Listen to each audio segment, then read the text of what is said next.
Ok, xin mến chào quý cô chú anh chị và các bạn.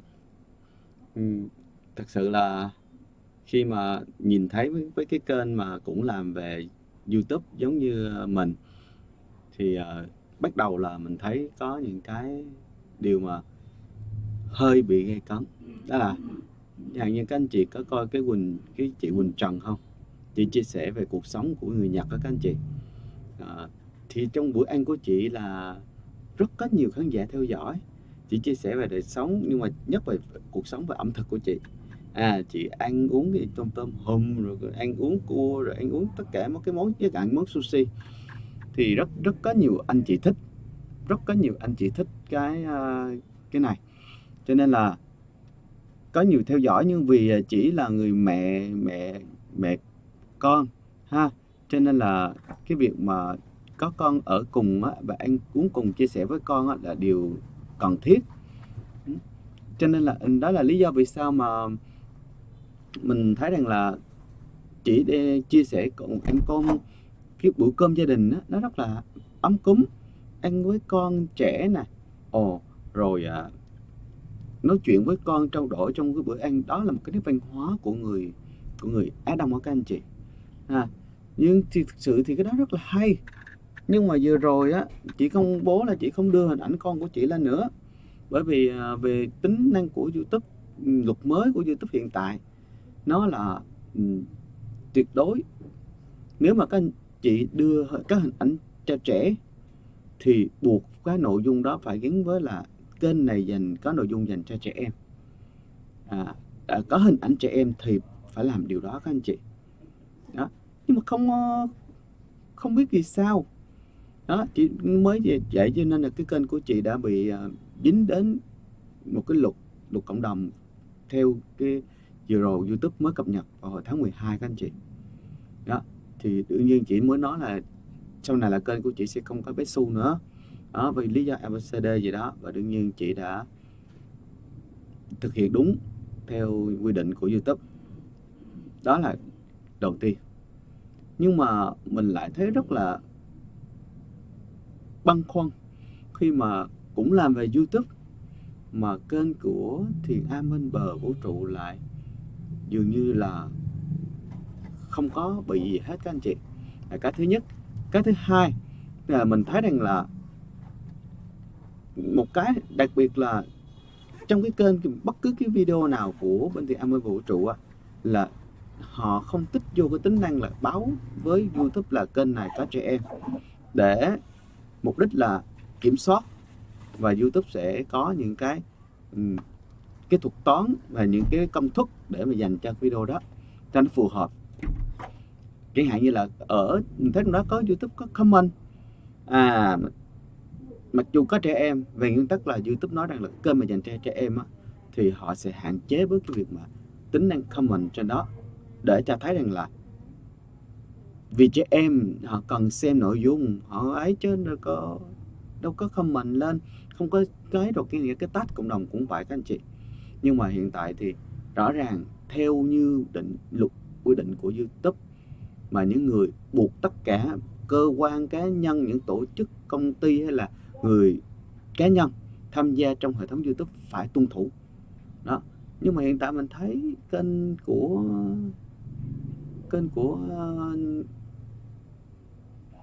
Nam Chu Tiểu không có bị sao hết các anh chị, vẫn có bật tính năng quảng cáo. Thì nếu có tính năng quảng cáo thì đối với mình thì cái này mình không có phải là mình quan tâm, nhưng mình thấy nó không biết vì sao mà hay vậy. Tại sao họ là một cái kênh mà lại được ưu ái như vậy? Không biết họ có liên lạc được với YouTube để làm gì đó không? Chào Ben Lâm nhé, Ben Lâm nhé. Thì rất là lạ các anh chị, rất là lạ đó. Mà nếu mà mình nói như vậy thì giờ phải làm thêm một cái, phải nói một cái nữa các anh chị.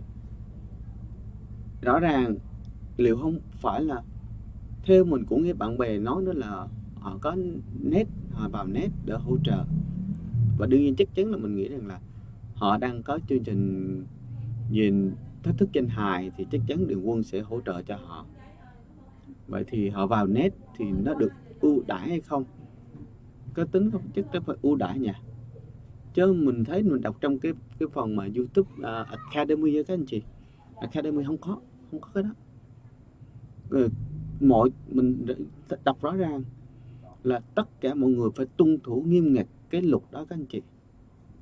Cái luật đó cái gì chắc là chữ COPA gì đó. Tất cả mọi người đều phải tuân thủ cái luật đó. Vậy thì không có chừa ai hết mà không hiểu tại sao làm được. Chắc kiểu này mình thấy hay. Có thể là vào net thì sẽ ok. Nếu mà mình làm cái này nếu được thì mình chắc xin vô net nha. Xin vô net Điền Quân không biết có cho không. Tại mình cũng rất là muốn để làm. Tại vì mình không dám đưa con cái mình lên hay là chia sẻ vấn đề về trẻ em. Mình cũng muốn, tại vì mình cũng là một người cha đó, có con thì nói về chia sẻ về đời sống cho con, rồi giáo dục con rồi chia sẻ chẳng hạn như mình hướng dẫn cho bé đánh đàn rồi chẳng hạn vậy, thì rất là thích để mọi người cùng có cảm thấy một cái ấm gia đình. Hay là bữa cơm gia đình của mình giờ rốt cuộc bây giờ bữa cơm gia đình của mình cũng muốn chia sẻ luôn, mình cũng không biết chia sẻ luôn sao như thế nào. Gia đình ăn cơm nói chuyện chia sẻ với nhau, muốn đưa lên cho các anh chị xem coi thử một gia đình Việt Nam liệu còn có truyền thống đó hay không, thì cũng không có thể được. Bởi vì theo luật mới của YouTube mà có hình ảnh trẻ em là sẽ bị thổi còi nếu chúng ta không thông báo. Mà nếu chúng ta thông báo thì đương nhiên nó sẽ không tin các anh chị thông báo mà có trẻ em tự động cái kênh của mình nó được đưa vô là gọi là YouTube Kids đó các anh chị. Có nghĩa là khi mà xem những chương trình đó thì sẽ có những cái chương trình tiếp theo liên quan tới trẻ em không thôi. Đó là cái mà mình cảm thấy rất là, đối với những người làm YouTube thì rất là băn khoăn. Cho nên là nó có câu là lúc nào khi các anh chị up video lên hay là các anh chị livestream thì YouTube nó vẫn để cho mình cái sự lựa chọn. Thứ nhất là cái này có nội dung hay không, có nội dung trẻ em hay không. Cái thứ hai là cái này có dành cho cái tuổi dưới 18 hay không. Nếu mà chúng ta tích vào đó thì chúng ta đồng nghĩa với cung cấp nội dung phải phù hợp cho cái lứa tuổi đó, nghiêm ngặt đến mức đó luôn. Nhưng mà tại sao là không biết vì sao mà Thiền Am lại cái kênh quá trời và họ liên tục post trong những ngày hôm nay. Thế cũng hơi chạnh lòng, thì thực sự là không có fair chút nào.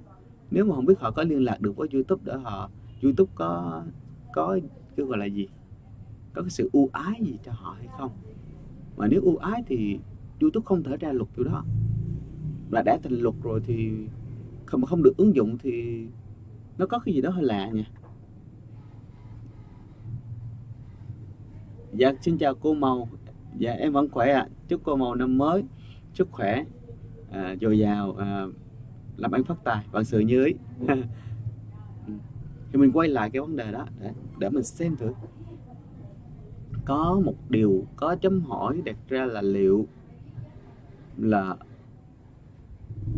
có ai đó đã chống lưng cho đằng sau cái kênh Năm Chú Tiểu Thiền Am bên bờ vũ trụ hay không. Để coi thử rằng là cái suy nghĩ, nếu mà chúng ta thấy mà điều đó nó công bằng thì tiếp tục ha, thì tiếp tục để chúng ta làm. Còn nếu không có fair, thực sự không fair thì những anh em nào mà chưa vô net chắc là phải cùng nhau để mà nói lên cái điều đó, lấy lại cái công bằng cho mình chứ, đúng không? Đối với mình thì mình chắc là cũng phải báo cáo hay là một cái kiến nghị gì đó chứ. Lỡ mình không vô net mà bây giờ mình muốn chia sẻ gia đình của mình cũng không được các anh chị, đúng không? Trong khi đó thì có những cái kênh như vậy họ chia sẻ hình ảnh mà thứ nhất là hình ảnh trẻ em là đã vi phạm mà không có thông báo cho YouTube biết là là có hình ảnh trẻ em thì đã vi phạm rồi đó. Thứ hai là cái nội dung họ làm có nhiều lúc trong thời gian vừa rồi các anh chị, là những cái video mà nó liên quan không phải là hình ảnh trẻ em vui chơi bình thường nữa đâu, mà lại dùng trẻ em để mà ra phát hành phim để mà cái gì Phật dạy đời. Có nghĩa là có những cái video họ làm nó lại ảnh hưởng, nó lại phỉ, nó gọi là đụng chạm đến cái tôn giáo Phật giáo, mà dùng hình ảnh trẻ em nữa các anh chị. Trẻ em là làm như vậy. Bản thân người lớn mà làm mà liên quan tới vấn đề tôn giáo cũng là một trong những cái phỉ bán tôn giáo, là một trong những cái là không thể chấp nhận được trong cái luật cộng đồng của YouTube đó các anh chị. Vậy mà thứ nhất họ có hình ảnh trẻ em, rồi họ lại có họ làm những cái video mà hài hước, lấy cái đấng tối cao ra của Đức Phật, của một tôn giáo, mà họ làm cái câu chuyện đó hài hước, thì điều này là đáng phải thực sự là mình không đồng tình cái cách đó. Nhưng mà không hiểu vì sao thì kênh của họ vẫn ok, vẫn không có sự răn đe của bên YouTube. Thì rõ ràng mình vẫn thấy mở lên là thấy có quảng cáo của anh chị, có quảng cáo đồng nghĩa với YouTube chấp nhận cái video đó là đúng luật của YouTube và hợp với các nhà quảng cáo, mới ghê chứ các anh chị. Hễ một cái video mà các anh chị mở lên, xin chào MBK, tên gì lạ quá, rồi hễ một cái video mà các anh chị mở lên mà thấy mà có quảng cáo, thì đồng nghĩa với cái kênh đó họ đang làm đúng những quy định của YouTube ha các anh chị. Họ làm đúng với những quy định của YouTube, và đương nhiên thì mới đồng nghĩa và kênh đó nó phù hợp cho các nhà quảng cáo, thì đó mới có quảng cáo. Chứ còn mới kênh bật lên mà không có thì đồng nghĩa với việc là kênh đó nó không phù hợp cho nhà quảng cáo, là cái nhất. Đó. Rồi còn chuyện đúng hay không là không biết, nhưng mà về nguyên tắc là phải đúng luật trước thì mới cho bật quảng cáo các anh chị. Không hiểu vì sao như vậy. Trong khi đó là thứ nhất là họ đã vi phạm theo luật chơi của YouTube. Xin chào Trâm Huỳnh. Họ đã vi phạm cái luật chơi của YouTube các anh chị. Không tin các anh chị xem các video vừa rồi đó, đa số hầu hết là các video đó có thể comment các anh chị. Comment có nghĩa đồng nghĩa việc là video đó không có nội dung dành cho trẻ em. Quá gì đó. Nó rất là đấy, có nghĩa là bên Thiền Am họ không thông báo cho YouTube biết rằng là video này có chứa hình ảnh trẻ em. Đây là một điều gọi là gì? Người ta gọi là gì? Nó giống như là xạo đó các anh chị. Em dùng một cái từ khác gọi là gì? Gian dối. Họ dối. Họ không trung thực. Họ làm nội dung mà họ không trung thực với YouTube. Không biết YouTube có biết hay không. Chứ còn mà nếu YouTube biết thì tại sao giờ kênh họ cũng bình thường. Và mình nghĩ rằng là như vậy thì phải có cái gì đó. Nếu mà họ vào một cái net thì có nghĩa đồng nghĩa với việc là cái net đó phải làm sao đó phải bảo vệ họ. Họ chịu trách nhiệm với net đã chịu trách nhiệm với YouTube. Vậy thì như thế nào ta? Thật sự nếu mà cái luật YouTube đưa ra mà như vậy thì không có fair chút nào cho những anh em nào mà chưa vô net, đúng không? Như vậy thì một là chúng ta phải đồng thanh lên án, phải giành lại, những YouTuber phải giành lại những cái quyền lợi cho mình, phải đòi lại sự công bằng. Hoặc hai là mình nếu mình cảm thấy không yên á, nếu đòi lại mà không xong là sẽ chết kênh đó các anh chị. Chào ký sự Nam Dược nha. Thì đòi lại là không chết kênh á. Nếu mình không biết cách hay là vì mình yếu quá, một mình đứng ra mình chưa kịp ăn áp á, thì bị bên kia nó quất cho một cái là xong. Thôi mình. Còn cách thứ hai là chắc những anh em nào YouTube á, thì nên vào net Mà vào net thì không biết vào cách nào đây. Freedom Meetup Điền Quân.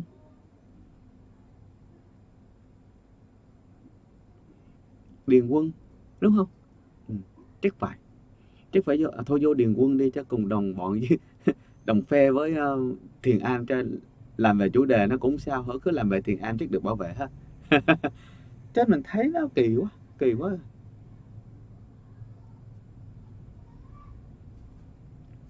Dạ cảm ơn cô Màu. Dù cho họ đến đâu họ cũng không khỏi lưới trời đâu em. Dạ. Dạ chào Nguyễn Thị Huệ. Ừ. Thì mình cũng rất bức xúc các anh chị, tại vì mình cũng là làm YouTube, mình cố gắng tuân thủ, mình phải biết khi nào mà mình chia sẻ, khi mà mình đang chia sẻ vấn đề gì đó mà mình rất muốn chia sẻ đời sống gia đình, rất muốn là chia sẻ, là tại vì mình làm cái gì á mình luôn luôn hướng dẫn con của mình làm theo, nhúng xì dạy nó, dạy các cháu để cho các cháu học nên người, không chỉ là ở nhà trường mà thông qua là cái trường đời các anh chị. Dạy về cách ứng xử, dạy về cách cái môn thể thao, môn âm nhạc, năng khiếu, đi picnic đồ đó.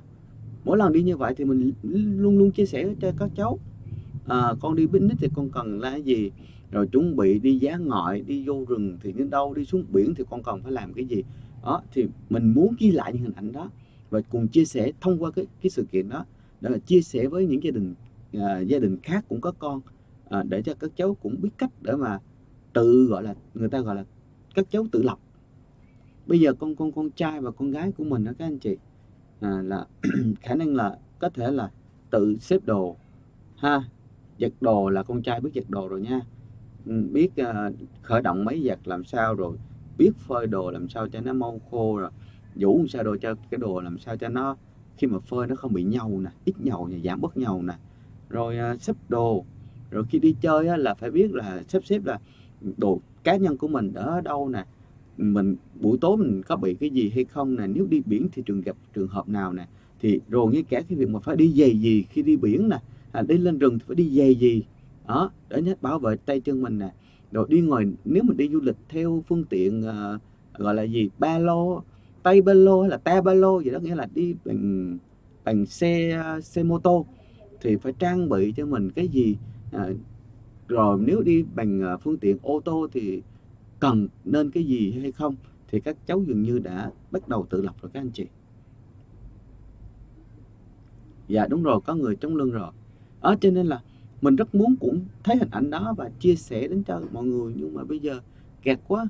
YouTube đưa ra như vậy, cái luật như vậy, mình chia sẻ là tiêu liêu, mình phải tuân thủ luật chứ, trên sân chơi của YouTube mình phải tuân thủ.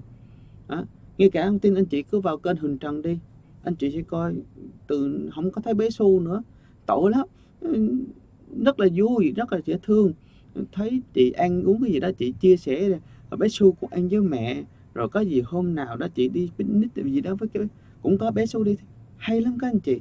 Tự nhiên mình thấy cái gia đình đó nó đồng hành, cứ giống như cũng giống như gia đình của mình đó. Đi đâu cũng phải có con có mẹ, có ăn uống cũng phải cùng với nhau, không có cái vụ mà người làm to các anh chị. Và mình thấy có nhiều gia đình cũng có con cái rồi, nhưng mà cứ mạnh cha ăn, mạnh con ăn, mạnh mẹ ăn, tới thích mẹ đói thì lúc nào mẹ ăn lúc đó đó. Dạ.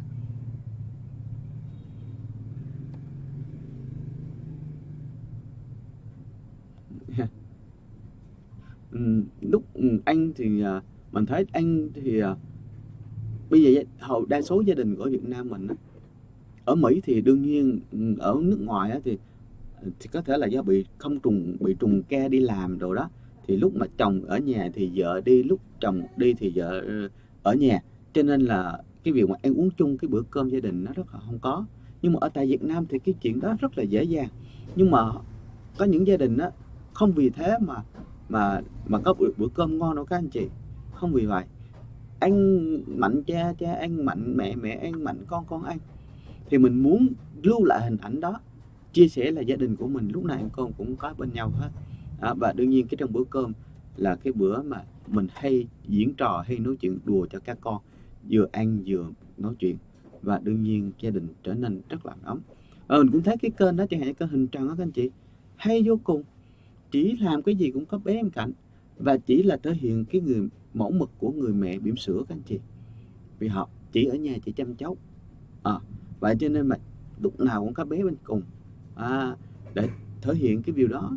Đi chơi có đi chơi, đi ăn có con bên cạnh, nhưng mà bây giờ chỉ buộc phải từ bỏ cái việc đó, bởi vì phải tuân thủ theo chính sách của YouTube nếu chị muốn chia sẻ cái đời sống của chị. Nhưng mà hiện tại YouTube thì không có. YouTube đương nhiên không có chừa ai đâu, không có chừa ai đâu.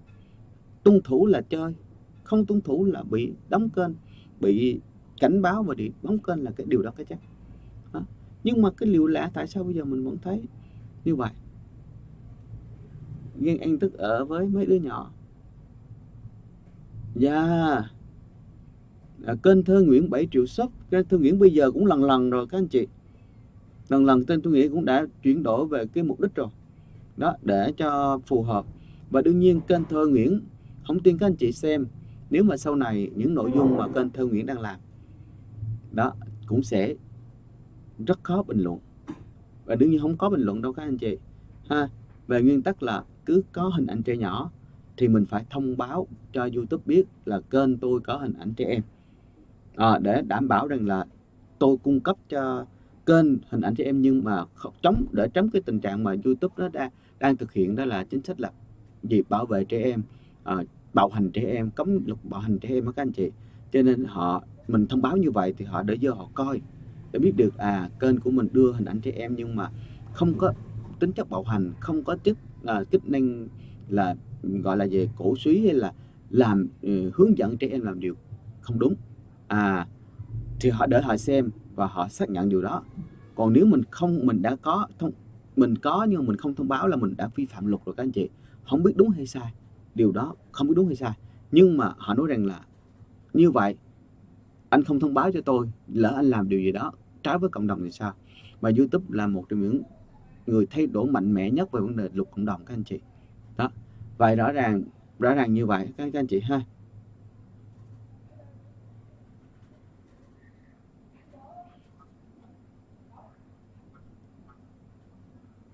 Dạ đúng rồi, không phải không cho quay mặt, nhưng mà mình phải cái kênh đó. Bạn Tiên Trần nói rằng nghe nói là YouTube không cho quay thẳng mặt. Không phải, vẫn chia sẻ hình ảnh trẻ em, nhưng mà mình phải thông báo cho bên YouTube biết rằng là nội dung này có hình ảnh trẻ em, để họ xem thử việc mình cung cấp nội dung trên mạng đó nó có phù hợp với cái luật bảo vệ trẻ em hay không. Nếu họ thấy ok thì họ vẫn có để bình thường, còn nếu họ thấy rằng điều mình thông báo cho họ kiểm tra mà họ thấy rằng là không phù hợp thì họ sẽ xóa video đó và họ sẽ cho mình cảnh báo. Nếu mà nó vi phạm đến luật của bảo vệ trẻ em thì họ sẽ có thể dẫn đến là đóng kênh đó các anh chị, xóa cái kênh đó luôn. YouTube nghiêm ngặt với này, nhưng mà không hiểu vì sao cho tới bây giờ mình vẫn không thấy bên Thiền Am là thông báo cho YouTube biết rằng là cái kênh của họ có trẻ em. Cái điều này là sai về luật luôn các anh chị. Không tin, nếu mà các anh chị nói ủa sao mày biết được tao kênh Thiền Am không có thông báo, dạ rất dễ dàng nhận diện ngay lập tức liền các anh chị. Cái này là một cách ngay lập tức các anh chị có thể nhận diện dễ dàng là kênh đó họ có thông báo cho YouTube biết hay không. Có nghĩa là cái kênh mà có hình ảnh trẻ em thì các anh chị sẽ thấy rằng là cái tag cộng đồng không có. Cái mà cái comment á, các anh chị muốn chia sẻ yêu quá, cháu yêu quá rồi không cho comment luôn. Đó, để mình thấy rằng là đó một trong những cái mà dấu hiệu đầu tiên cho thấy rằng là kênh đó là kênh có trẻ em. Họ đã thông báo với cho YouTube và YouTube đã tắt tính năng đó cho cái video đó. Hay các anh chị, họ tắt tính năng cái video đó thôi. Video nào không có trẻ em thì họ vẫn để cái tính năng là comment, có nghĩa là trao đổi với nhau. Còn những cái video nào mà có trẻ em thì họ sẽ có một cái tính năng là tắt cái comment, tắt cái tag cộng đồng. Cái đó là để họ muốn bảo vệ cái quyền lợi trẻ em, để họ xem xét, để coi thử là cái video mình đang cung cấp hình ảnh trẻ em nó có vi phạm quyền lợi của trẻ em hay không. Đó các anh chị, ha. Mặc dù là mình cho rằng là có hay không thì họ phải xem xét, chứ còn mình không thể nói là cái việc tôi đưa lên trẻ em mà không có gì hết, hình ảnh các bé chơi vui, cái đó là cái chuyện của mình, nhưng mà mình phải thông báo cho họ biết là có hay không. Nếu họ vô họ coi họ thấy bình thường họ để, chứ có gì đâu. Còn họ vô mà họ thấy nó vi phạm thì họ bắt đầu mới làm việc đó. Vì vậy cho nên cái việc mà nói cái không có ảnh hưởng gì tới các anh chị, à, nên không cần thông báo, đó là mình nói theo cái cảm tính của mình thôi. Nhưng luật đã có là phải thực hiện đó, mình phải tôn chỉ cái luật của YouTube.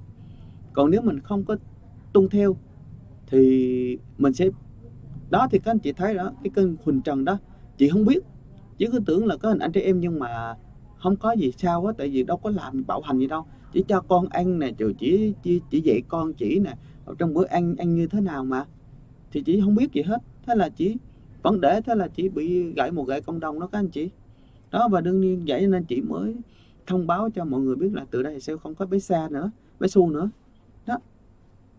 Một cái kênh lớn như vậy mà họ vẫn tuân thủ, họ vẫn tuân thủ, nhưng không biết vì sao mà thiệt rất khó. Thì các anh chị, khó khó thì các anh chị đó. Thì thôi bây giờ mình làm YouTube mà nếu mà mình không ấy thì buộc phải thôi, phải chấp nhận. Hai là bây giờ phải vào Điền Quân để họ bảo vệ cho quá. Muốn chia sẻ hình ảnh gia đình thì vô Điền Quân đi. Chứ giờ biết sao nhỉ nha. Cho em nghe nãy giờ em lo em hăng nói quá mà không có chào mọi người vô sau. Rồi, chào bạn Thế Sự, chào Nguyễn Thị, rồi chào Nguyễn Thị Huệ rồi đúng không ạ? Dạ. Chào anh Long Thanh, dạ. Rồi chào Tuyên Trần, chào HNT, rồi những người bạn của Phát Huy rất là ủng hộ Phát Huy. Chào cô Mốt nha. Rồi.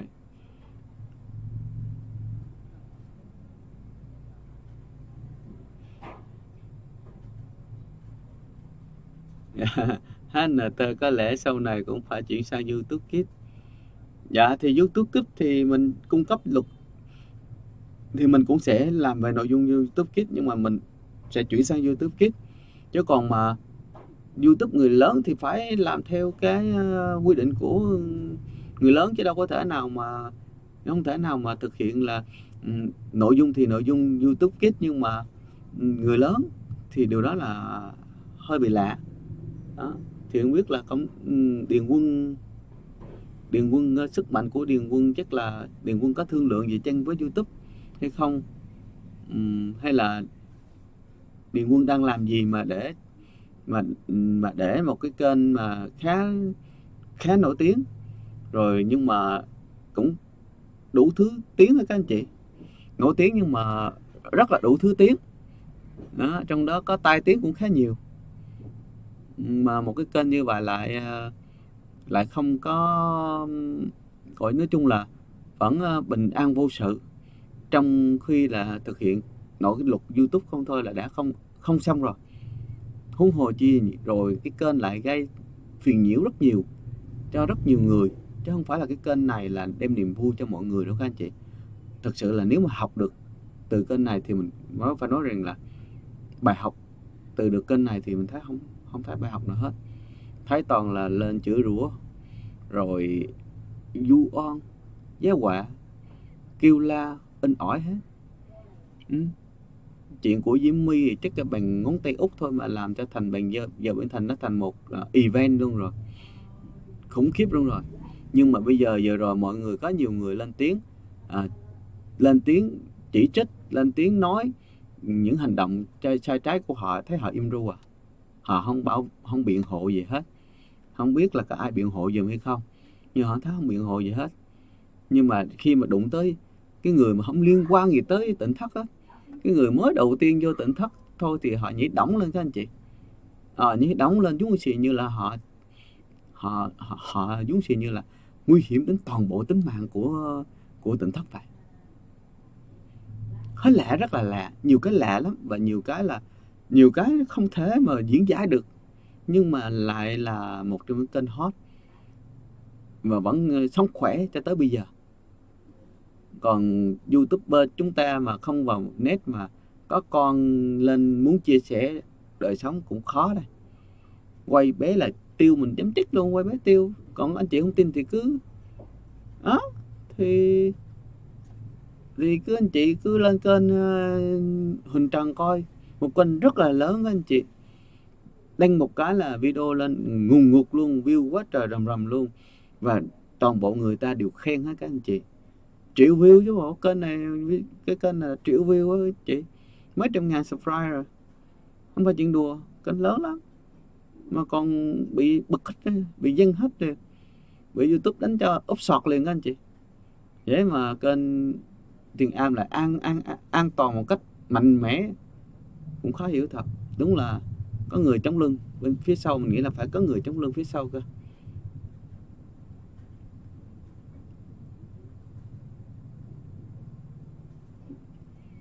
Nguyễn Thị Hoa, bọn này ghen ăn tức ở với mấy đứa nhỏ có ai đâu có phải là ghen ăn. Hồi nãy giờ mình đang nói là những người đang quản lý mấy trẻ nhỏ cơ, chứ còn mình không bao giờ lên án trẻ em các anh chị. Mình không ăn lên án trẻ em, họ đem trẻ em ra họ làm trò đùa, nói thẳng như vậy. Thiền Am bên bờ vũ trụ, họ đem trẻ em họ làm là trục lợi cho họ, trẻ em là công cụ kiếm tiền cho họ. Nói một cách khác đó là ăn xin thời 4.0 các anh chị.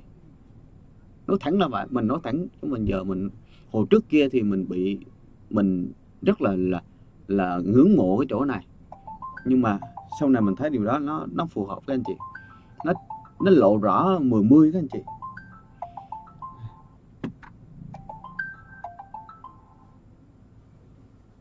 Nó lộ 10 rồi, và thấy rất là tiều, không thể nào mà chấp nhận được. Mà tại vì mình cũng rất là thích các em bé, cho nên mình thấy họ dùng các em bé để làm công cụ cho họ thì quá ấy thì quá không thể nói được anh chị, không thể nào chấp nhận được.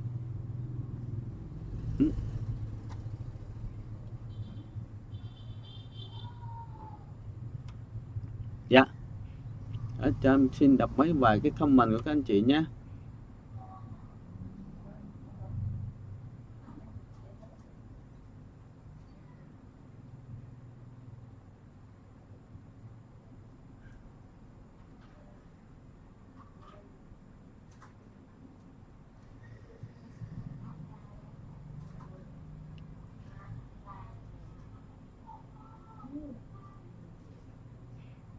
Dạ thì tôi không biết, em không biết nữa Thanh Mỹ. Thì bây giờ nói rõ là theo mình biết thì chỉ biết là họ vào net, và net đó là chắc chắn Điền Quân cho họ không thể vào net khác được các anh chị. Bởi vì họ vào một cái net mà đương nhiên là cái net đó là cái net của Điền Quân, bởi vì đương nhiên Điền Quân đã làm cho cái chương trình Thách thức danh hài mà. Và đương nhiên cái kênh Thách thức danh hài, cái kênh mà năm chú Tiểu Thiền Am bờ vũ trụ đó là ra sau khi mà họ tham gia Thách thức danh hài, chứ không phải là ra trước. Cho nên là mình tin chắc rằng là cái đại support rất là nhiều từ cái nhà mạng, gọi là cái mạng của cái kênh YouTube này. Thì mình thấy nó rất là lạ, cho nên thôi thì em nói với các anh chị để chia sẻ với các anh chị thấy rằng là những ai, nhất là những anh chị nào đang làm YouTube á, thì cố gắng là đừng có vi phạm luật của YouTube. Vì mình đã sân chơi trên, mình làm cái này mình chia sẻ trên YouTube là mình đang chơi trên sân chơi của YouTube mà, thì mình phải tuân thủ cái luật. Ở đâu cũng phải tuân thủ luật ở đó các anh chị ha. Rồi mình cảm thấy cũng thấy chạnh lòng, bởi vì mình lại làm YouTuber mà mình làm YouTube nhưng mà lại không được fair, đúng không? Mà họ lại có con, họ đưa lên, có trẻ em họ đưa lên họ khoe quá trời mà không sao hết, còn em đưa lên khoe là bị dính chưởng, cũng đau lòng nha các anh chị. Mình cảm thấy mình cũng tuân thủ, mình cũng làm y xì, đâu có khác gì đâu, họ cũng làm đâu có khác gì đâu. họ cũng phải tuân theo trên YouTube, mà tại sao lại lại không fair tí nào vậy? YouTube chơi không fair tí nào hết vậy đó. Thì mình thấy cái này cũng hơi kỳ. Thôi thì cũng chia sẻ đến các anh chị những cái sự kỳ kỳ như vậy để anh chị cùng biết, để một là mình phải phản ứng và đưa lên cái tiếng nói của mình. YouTube thì không có, họ thực sự người Mỹ họ rất công bằng các anh chị. Cái gì mà họ luôn luôn thu nhận ý, mặc dù đó là ý kiến cá nhân, họ luôn luôn họ coi thử là cái như vậy cái phù hợp hay không. Nếu phù hợp họ thấy thay đổi ngay lập tức, chứ không có cái vụ mà tôi đã đưa ra kệ anh đúng hay sai kệ anh. Không có vụ đó các anh chị ha. Mình thấy thật sự rất công bằng. Nhưng mà hiện tại giờ mình thấy chưa có fair lắm. Chỉ chơi này không đẹp, nhưng mà cũng có thể có lý do gì đó. Chứ mình thấy cái kênh nào không vô net mà có hình ảnh trẻ em là bị soạt liền các anh chị, bị úp soạt ngay lập tức liền. Thì thôi thì mình chia sẻ đến các anh chị như vậy, những cái mà các anh chị cũng đã từng thấy. Phát Huy không có nói dối. Nếu các anh chị có thể kiểm tra trên kênh của Năm Chú Tiểu Thiện Am Vừa Vũ Trụ, coi thử các anh chị vô đó coi có comment được hay không là biết liền. Đó là dấu hiệu đầu tiên cho thấy kênh đó có thông báo với YouTube là có hình ảnh trẻ em hay không. Đó, không tin các anh chị có thể kiểm tra bằng cách đó. Cho Phát Huy nói con sách nói có chứng, chứ không có dám nói đùa các anh chị, không có dám nói đùa đâu. Và đương nhiên Phát Huy cũng sẽ chụp lại cái màn hình để trong cái thời điểm này, trong một cái video đó có hình ảnh của trẻ em, nhưng mà ở dưới vẫn có comment, để cho mình vẫn làm đó là bằng chứng các anh chị. Chứ mất công ở sau này cái họ sửa, họ bấm vô một cái họ nói rằng đâu có đâu không, lúc đó mình mới mệt.